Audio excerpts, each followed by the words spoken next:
예수님. 오늘도 재미있는 이야기로 시작하겠습니다. 톰 소여의 모험으로 유명한 미국의 작가 마크 트웨인이 이스라엘 성지 순례를 가서 갈릴리 호수에 도착했습니다. 그 호숫가에는 배가 여러 척 있었는데 건너편으로 관광객을 건네다주고 돈을 받는 배였습니다. 마크 트웨인이 배 주인에게 배싹이 얼마냐고 물으니 1인당 100달러라고 했습니다. 그러자 마크 트웨인이 눈이 휘둥그레져서 말했습니다. 와, 그렇게 비싸요? 예수님이 왜 호수 위를 걸어가셨는지 이제야 알겠군요.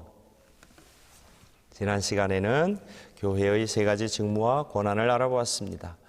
교회가 인류 구원 사업을 위해 그리스도께 받은 세 가지 직무는 예언자직, 사제직, 왕직이며 이 세 가지 직무를 수행하는 세 가지 권한은 교도권, 성화권, 사모권이라는 것을 알아보았습니다. 오늘은 예언자직 수행을 위한 교도권과 무료성을 알아보겠습니다. 교회가 교도권을 행사하면서 신앙이나 도덕에 관한 교리를 정의할 때 글을 칠 수 없습니다. 이것을 교회의 무료성이라고 합니다. 교회의 무료성을 크게 다음 세 가지로 나누어 볼 수 있습니다. 첫째, 교회 전체의 무료성. 교회 전체는 신앙 진리를 가르침에서나 믿음에서나 가르칠 수 없습니다. 예수님은 요한복음에서 이렇게 말씀하셨습니다.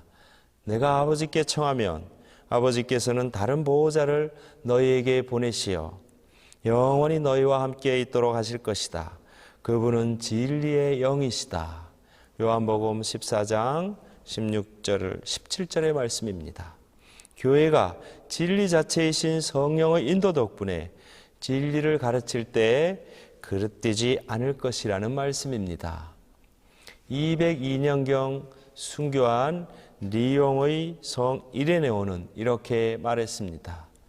교회가 있는 곳에 하느님의 영이 있고 하나님의 영이 있는 곳에 교회와 모든 은총이 있으며 영은 진리다. 진리의 성령 덕분에 교회는 신앙에서 그르칠 수 없습니다. 둘째, 주교단의 무료성. 전 세계의 주교단이 일치해 신앙의 진리를 가르칠 때는 무료성을 지닙니다. 1870년 제1차 바티칸 공의회는 이렇게 선언했습니다. 성경과 성전에 포함되어 있고 또 교회가 장엄한 판단이나 통상 보편 교도권으로서 하느님이 계시하셨다고 믿어야 할 것으로 제시한 모든 것은 신적 신앙, 가톨릭 신앙으로 믿어야 한다. 1964년 제2차 바티칸 공의회는 이렇게 선언했습니다. 각 주교가 무료성의 특권을 누리는 것은 아니지만 전 세계에 흩어져 있으면서도 상호간에 또 베드로의 후계자와 친교의 유대를 보존하면서 신앙과 도덕의 사항들을 유권적으로 가르치는 주교들이 하나의 의견을 확정적으로 고수하여야 할 것으로 합의하는 때는 그리스도의 가르침을 오류 없이 선포하는 것이다. 교회 헌장 25항의 내용입니다. 주교단의 무료성은 교회 전체의 무료성의 근원이 있습니다. 즉, 교회 전체가 신앙의 오류를 범할 수 없기 때문에 주교단이 신앙 진리를 가르침에서 오류가 없는 것입니다. 셋째, 교황의 무료성. 로마 교황이 베드로 사도의 통치권을 계승해 교회를 다스린 것은 역사적으로 입증됩니다.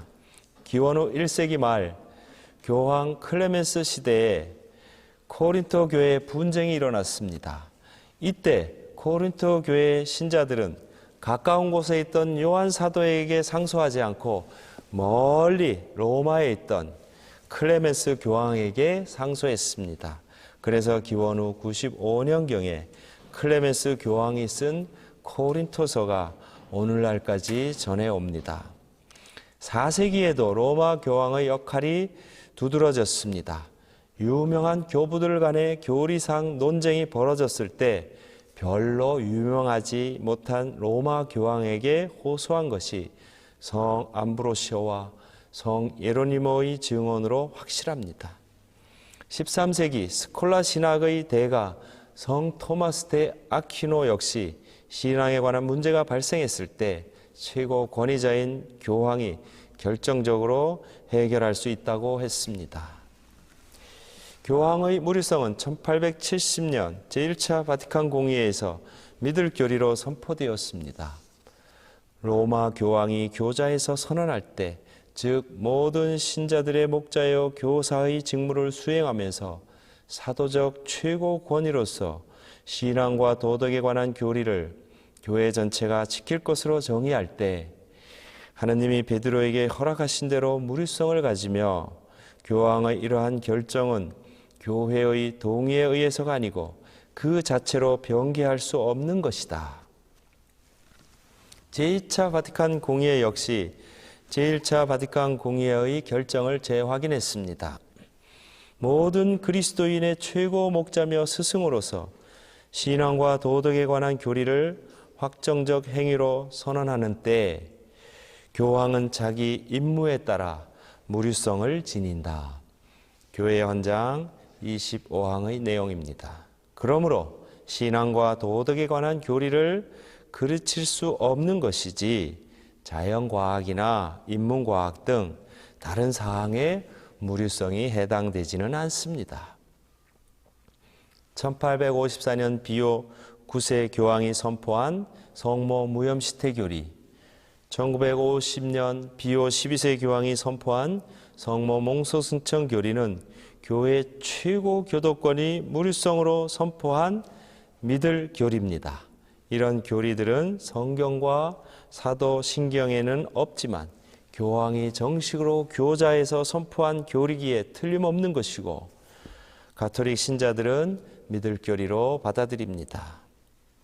종합해서 보면 교회의 무리성은 교회가 행위에 잘못할 수 없다거나 역사적으로 잘못이 없다는 뜻이 아니라 교회가 구원에 필요한 신앙 교리를 믿거나 선포할 때 가르칠 수 없다는 뜻입니다. 이상으로 교도권과 무리성을 알아보았고 다음 시간에는 참된 교회의 특징을 알아보겠습니다.